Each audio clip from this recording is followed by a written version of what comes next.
Welcome back again, guys. This is Jimmy Shaka here. Today we are going to talk about how to check the history, the bash history from the command line terminal. If we type the command history and enter, you can see that I have a bunch of commands that I have run in the past.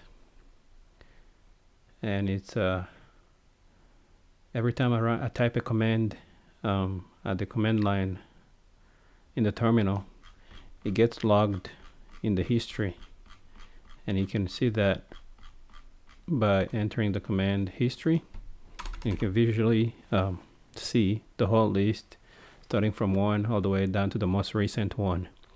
But this the history is saved in a file called bash.history, and it's located in the local user home directory. Let's see, let's say cat first of all, let's list this file, see if it's there. ls home directory, and let's say we want to make sure that we list all the hidden files, because this is one of the hidden files that we don't usually see with the regular ls command. So you have to include ls -a in order to display the hidden file, and then the dot here means local directory, the current user home directory. Enter. And as you can see here, that file right there is what we are looking for, bash_history. And let's read the content of that file. Cat bash_history. Enter. And as you can see here, this is going to be the complete list of all history of commands we have entered. Okay, and as you can see, it's a very long list, right? I'm scrolling down, and this is the most recent one I just finished entering. Okay, and there are two variables that define the size of how many commands can be stored within this file, this bash history file. The first variable is, let's check this one out, echo the $, because this is a variable, uppercase hist for history, file size. Okay, so we type the echo space the $, and then hist for history, file, and then size, and then enter. As you can see here, it's telling us that we have 2000. So this bash history file is going to store a total of 2000 commands that we have entered in the past. Basically, no more than 2000. Okay, a total maximum of 2000. But when we type the command say history, when we type the command history,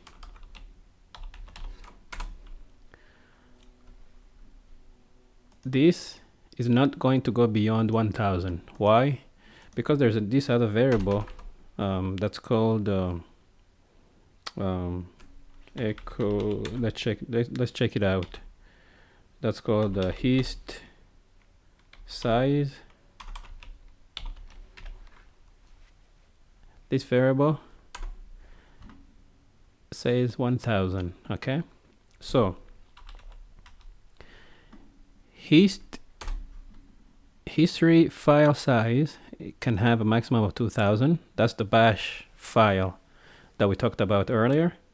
But the history that we can display at a time with the history command, this command right here, history, is a maximum of 1000 at a time. Okay, notice the difference. 2000 maximum of commands can be stored, but we can display with the history command 1000 at a time. Okay, that's good. Okay, now let's check out the most recent commands that we have entered. As you can see here, I have this, and it's listed as the entry number 412. There's a 411, and then 410, 409, and so on and so on and so on. We have one here, 398. That's the command we entered there. ls dot space dot. So we were checking out, we were listing the contents of the local directory, and that command was listed as entry number 398. Okay, and in order, if you wanted to run the most recent command, you just want to type the exclamation point twice. This is also equivalent to hitting the up arrow key once and bringing up whatever command was entered last, and then hitting enter, and then hitting enter next. Okay, as you can see, I hit up arrow. It brought up the most recent command, which was history. As you can see here, that was the most recent one, and there it is right there. And if I hit enter, it's going to display the history. Or if I don't want to use the up arrow, I may want to do the exclamation point twice. That is also going to do what? To run the most recent command. In this case, it was history, and therefore it displayed the history again. Let's say I want to run this command right here, command 398. Okay, and the way to do that is you want to type the exclamation point. Okay, and once you type the exclamation point, you want to enter that number 398. Enter. You see, this is equivalent to running this command right here, ls space dot for the local directory. Let's do that and see if it's the same output. ls space dot.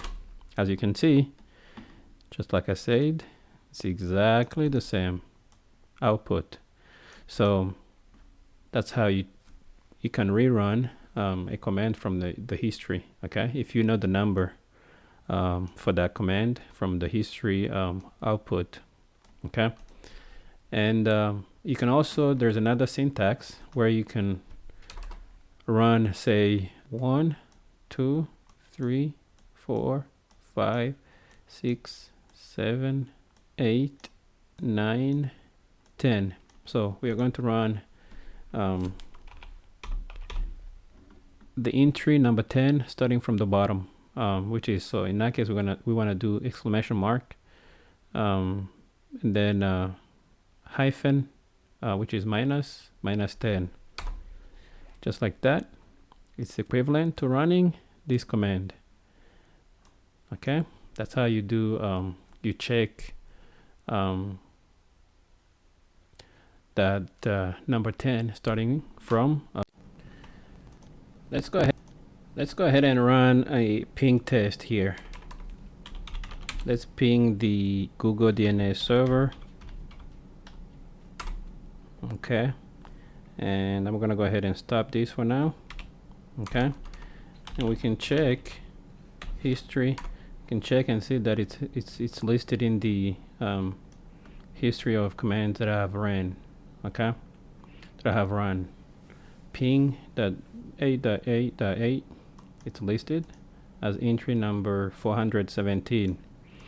Okay, let's say I did not know what I know there is a ping test that I ran in the past, and I want to recall that same entry from the history.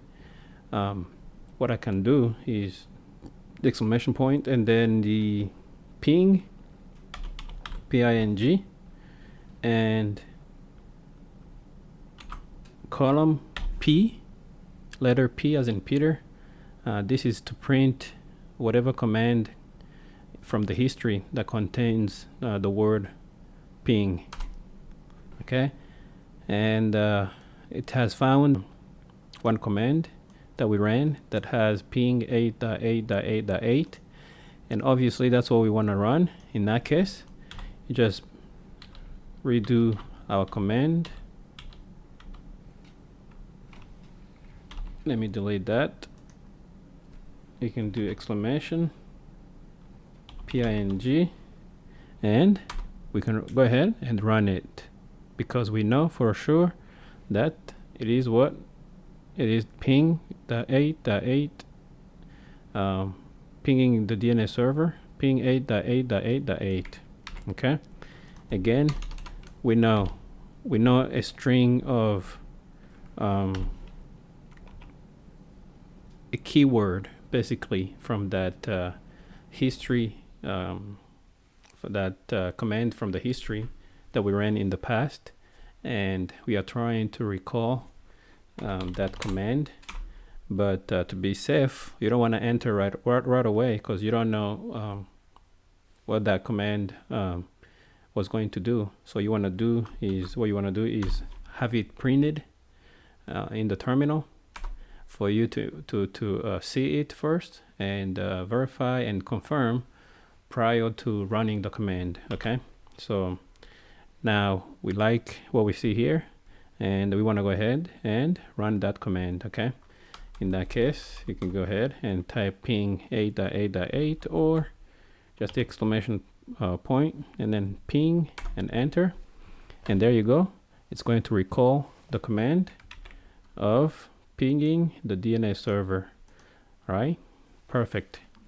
And let's say you can also search in reverse. Okay, press and hold the control key and type the the letter R as in Romeo, and as you can see here, it brought up the reverse search dialog box down here. And let's say we want to search for the ping test key or command we ran from the history. Okay, as you type the word, your keyword ping, look what it's found. It's found this pinging 8.8.8.8, which is perfect. That's exactly what we're looking for. So again, in this case, you want to hit enter, and it's going to go ahead and run your command from just the command we just found from the history, using what? The reverse search. Okay, again, let's say you are in the reverse searching, control R as in Romeo, cat. Oh, you notice you don't want to run this. Okay, you want to get out of here. You want to type control and then the letter G as in golf, and then just like that, you are out of here. And one more thing, let's say you want to delete some of the history or all of the history. Let's say you want to delete let's say this command right here, number 414, which is cat bash history command right there. So what you could do is type the key history and the extension D for delete, and then that number 407, which is for cat.bash hyphen underscore history 7, and enter. If we check history again, this entry should be removed from the history. Let's check that and see. See, just like that, it's gone. We no longer have cat that bash history command that we had earlier. Okay, so as you see, that's the command we used to delete that particular entry from the history. But as we did that, we were, look down here, entry number 420, we were logged in the history with that command of deleting entry number 407. So in a way, we did not get away with the with deleting 407. Let's say you want to hide your trace, you don't want to leave anything behind. Let's say we want to delete this bash command from the history, which is number 413, 413 from the history, and without leaving any trace behind. Okay, let's say you want to delete that, because earlier when we deleted the other one, which was 407, we we were successful in deleting that, but our history command to deleting that was logged as entry number 420. So let's say we don't want to leave any trace behind. How do you do that, right? And let's repeat that. You pretty much do the same. So history space minus D space 413, but you want to make sure you put a space right there before the word history. One space or whatever space, one or two. One is good. When you put a space in the beginning, our this command we are about to run is not going to be logged in the history because it has that gap. Okay, let's verify that. So we're gonna run this command. It's going to delete this entry right here, cat space bash history, but at the same time this command will not be listed under here as entry number 422. It will not be listed. Okay, let's verify that. Okay, check history again, see if entry 413 is gone. Let's verify that. At this when we check, this should be gone, but at the same time this should not be listed under here because we put a space in the front. Let's check that. See that cat bash history command is gone, but at the same time there's no entry down here underneath for that command we ran to remove entry number 413. You see, there's nothing there. So guys, that's how you hide your trace. But of course this is something you don't want to do in a production environment, because just for security purposes and the protocol that we have to follow, hiding a trace is not necessarily that important. But if you had to, this is how you could do that. Okay, this is pretty cool, right? And if you want to include the date and the time in your history, of course I've already made such changes, but if you wanted to include those for in your terminal, command line terminal, this is how you would format your his time format variable. And you just do that, equal sign, follow this, and that should give you these two right here, the date and the time. Okay, of course I don't want to rerun this, I've already ran this. And one more thing, if you notice, let me bring up that bash history command. As you can see, the last command entered here was the sudo su command, right? And you're wondering how come none of these commands here are listed there, right? The most recent ones, history, cat bash history, whatever, all that. How come this is not listed in the bash file, right? The way this works is that the file bash history is going to be updated only after the reboot. Okay, so if we reboot this and come back, we should notice that the bash history has been updated with those commands we just ran in these previous 10-15 minutes, and those should be listed under here. Let's go ahead and restart this and see if that is indeed the case. Okay, let me go ahead and restart this virtual machine.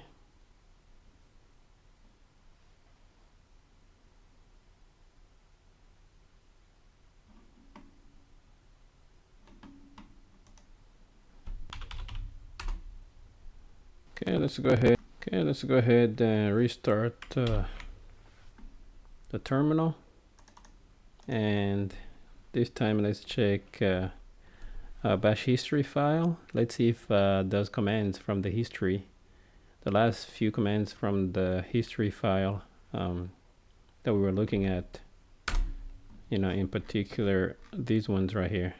Let's see if they are these right here. Let's see if they're going to be appended into that bash history file. Okay, enter. You see, just like that, they're all listed now. Interesting, right? Pretty interesting. This is pretty cool, right? So the bash history is going to be updated after your reboot, on the next reboot. And just like that, guys, that's it pretty much. That's how you check your history, the commands from your history file, and you can delete them, you can recall the commands from the history, and see you in the next video. Thank you.